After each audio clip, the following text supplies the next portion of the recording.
Tahu kemarin ini pemerintah akhirnya sudah mengambil tindakan tegas begitu terhadap kurang lebih tiga kapal asing yang sudah terbukti tertangkap melakukan pencurian ikan di wilayah perairan Indonesia.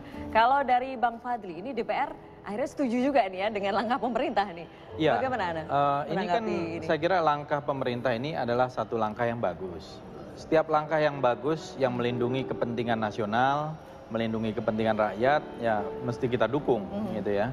Jadi kita juga harus objektif bahwa langkah-langkah yang bagus dari pemerintah itu perlu kita dukung. Apalagi menutup kebocoran-kebocoran atas pencurian dari kekayaan negara yang selama ini juga selalu kita bicarakan, dari ada illegal fishing, illegal mining, pertambangan, ada illegal logging, dan berbagai macam bentuk lagi ya, perampokan terhadap kekayaan nasional kita. Nah, salah satunya memang adalah illegal fishing.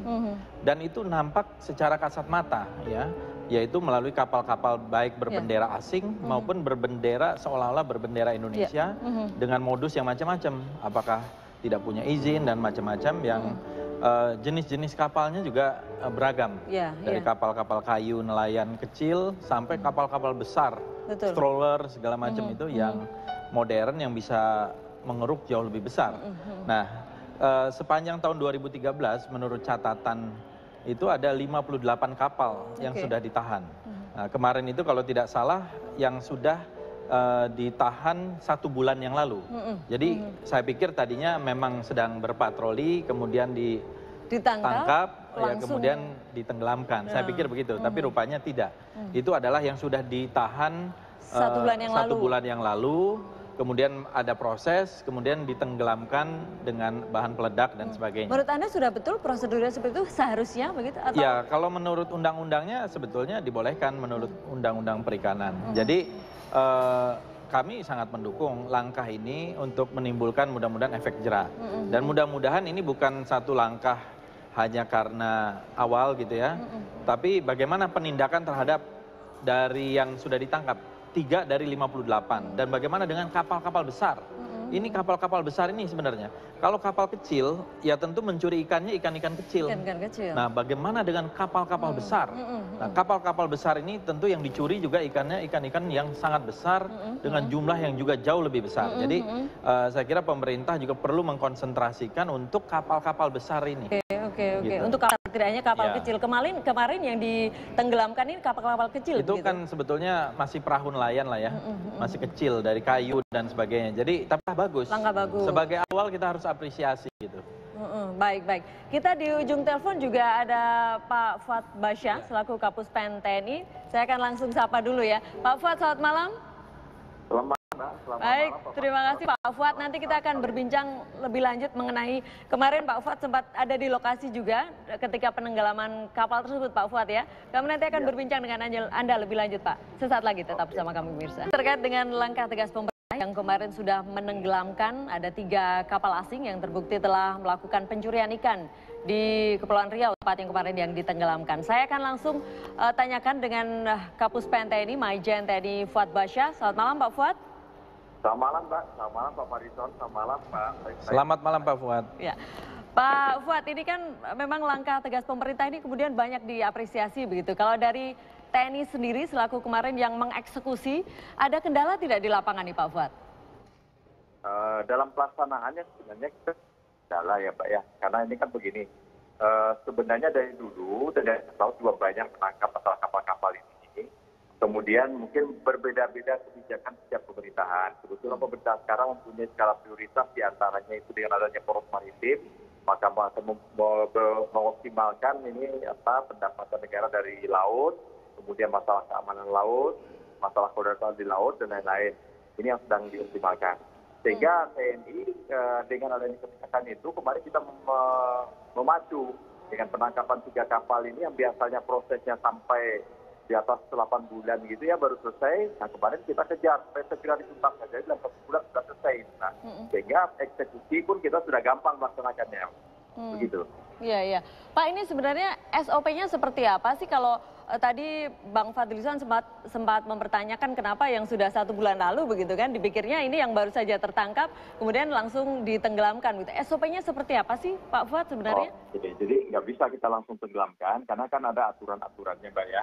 Jadi penangkapan kapal di laut itu dilaksanakan oleh Angkatan Laut, kemudian dilaksanakan penyidikan atau penyelidikan oleh Angkatan Laut. Setelah itu proses penyidikan itu diserahkan kepada PNS. Karena nanti di sana tuh ada kehakiman, ada kepolisian, kemudian ada kejaksaan, dan ada KKP dan Bakor Kamla. Nah, proses pengadilan inilah yang selamanya agak lama, sehingga berlarut-larut, sehingga kita tidak bisa mengeksekusi. Nah, sekarang ini kita mengejar. Kemarin itu kita coba 1 bulan harus selesai. Kebetulan selesai tanggal 3 kemarin sudah keluar keputusan tentang keputusan hukumnya, baik keputusan hukum terhadap awak-awaknya maupun keputusan hukum terhadap material-materialnya. Pak Fuad, ini kan kemarin kalau boleh dikatakan ini hanya kapal-kapal nelayan kecil begitu. Kira-kira kapan nih yang untuk misalnya kapal yang besar begitu akan juga ditenggelamkan oleh pemerintah? Begini, kita akan tangkap semua sekarang itu kapal mau kecil mau besar, kalau itu namanya ilegal. Nanti katakan ilegal itu apabila yang pertama dia berbendera asing atau berbendera Indonesia tapi semua awaknya awak asing, atau kapal yang masuk ke Indonesia tanpa mempunyai izin sama sekali, atau kapal-kapal kita sendiri juga mungkin kalau operasi tidak ada izinnya gitu. Semua yang akan kita tangkap. Apakah itu besar atau kecil tergantung kita peroleh, Mbak. Tapi kita upayakan nanti seoptimal mungkin karena memang cukup banyak ya masuknya kapal-kapal ini cukup banyak mencuri ikan Indonesia. Nah, mudah-mudahan dengan kebijakan pemerintah sekarang patroli Angkatan Laut bisa kita tingkatkan. Nah, harapan masyarakat kita menangkap kapal lebih banyak sehingga kerugian negara semakin sedikit atau mungkin bisa dihilangkan sama sekali di sektor kelautan ini. Mudah-mudahan bisa kita berikan sanksi. Baik, baik. Ya, baik, ini tentunya kita harapkan dapat terus berlangsung begitu secara konsisten Pak Fuad ya. Ini selain banyak yang mengapresiasi, ternyata ada juga yang mengkritisi pemirsa. Kalau tadi saya baca dari laman fifa.co.id, ternyata ada juga yang mengkritisi begitu, termasuk Tommy Suharto yang mengatakan ini merupakan hanya kapal kecil saja begitu. Kenapa hanya kapal kecil dikatakan seperti itu? Kalau dari FIFA tadi saya baca ada kritikan seperti itu. Pak Fuad, ini tadi yang mungkin saya sudah tanyakan tadi ya, ada sampan dibakar katanya, kemudian membuat heboh. Bagaimana nih Anda menanggapi ini Pak Fuad? Ya, jadi begini ya Mbak ya. Kebetulan ini kan kebijakan pemerintah ini baru nih. Selama ini kan kebijakan kita hanya normatif saja. Kebetulan sekarang kebijakan pemerintah sudah mengarah ke sana. Dan pemerintah juga bertanggung jawab terhadap patroli Angkatan Laut sekarang yang diperkuat. Jadi dukungan terhadap bahan bakar dan lain-lain juga sedikit besar. Sehingga sekarang ini kita harapkan akan dapat kita menangkap kapal-kapal apapun itu jenisnya, kecil maupun besar. Kebetulan dalam sebulan ini kapal-kapal, tapi saya kira tidak kecil juga ya Mbak ya, kapal cukup besar, panjangnya lebih dari 40 meter, itu kapalnya itu dari sini cukup banyak. Dan ya saya yakin ke depan kita akan bisa lebih besar dan lebih banyak dari itu mendapatkan Mbak. Seperti informasi kemarin, 3 hari yang lalu kita tangkap 10 lagi di Indonesia Timur. Nah, sekarang kita tinggal menunggu bagaimana dari kerjasama tim, baik itu tim TNI, kemudian dari pengadilan, kejaksaan, KKP, dan Bakor Kamla. Mudah-mudahan semua bisa sinergi sehingga optimal bisa kita peroleh. Baik. Baik Pak Fuad Bashar, terima kasih sekali sudah bergabung bersama kami. Kami mengapresiasi langkah tegas dari pemerintah. Semoga ini dapat terus berlangsung begitu ya. Terima kasih Majen TNI Fuad Bashar sudah bersama kami. Saya langsung ke Prof. Salim Said. Bagaimana Anda menanggapi dari langkah tegas pemerintah ini? Pertama, saya kira ini bagus. Ini tidak hanya berurusan dengan ikan. Ini berurusan dengan harga diri bangsa ini. Kalau terus-menerus maling datang mencuri di negeri kita dan kita tidak berbuat apa-apa, bagaimana Anda mengharapkan orang menghargai Republik Indonesia? Sama ceritanya dengan kalau kita tidak berbuat mengatasi pengiriman babu-babu ke negara-negara di luar Indonesia, bagaimana orang mau menghargai kita? Kita mengirim babu. Anda tahu siapa babu-babu itu? Istri-istri kita, adik-adik ipar kita, adik-adik kandung kita. Kita kirim ke luar negeri jadi babu. Kenapa? Karena kita tidak bisa kasih makan di sini. Kenapa kita tidak bisa tangkap itu kapal pencuri ikan? Karena kita tidak mampu. Oleh sebab itu saya sangat appreciate usaha penenggelaman itu, meskipun saya berharap jangan nenggelamkan terus. Itu shock terapi, perlu orang tahu bahwa Indonesia sedang melangkah ke suatu sikap lebih tegas untuk menjaga harga dirinya. Kita ini tidak banyak dihargai orang. Kalau Anda pakai baju batik di Kuala Lumpur, jalan-jalan Anda dianggap sopir truk oleh orang-orang Malaysia. Dulu mereka sangat menghargai kita.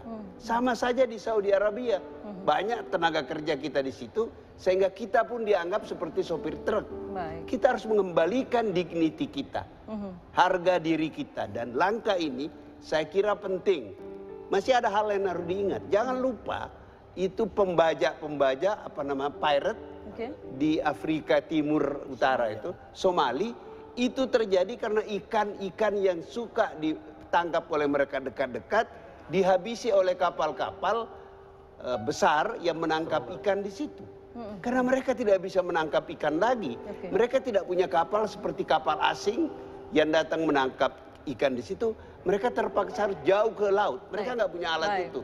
Apa yang mereka lakukan? Mereka menjadi perompak laut.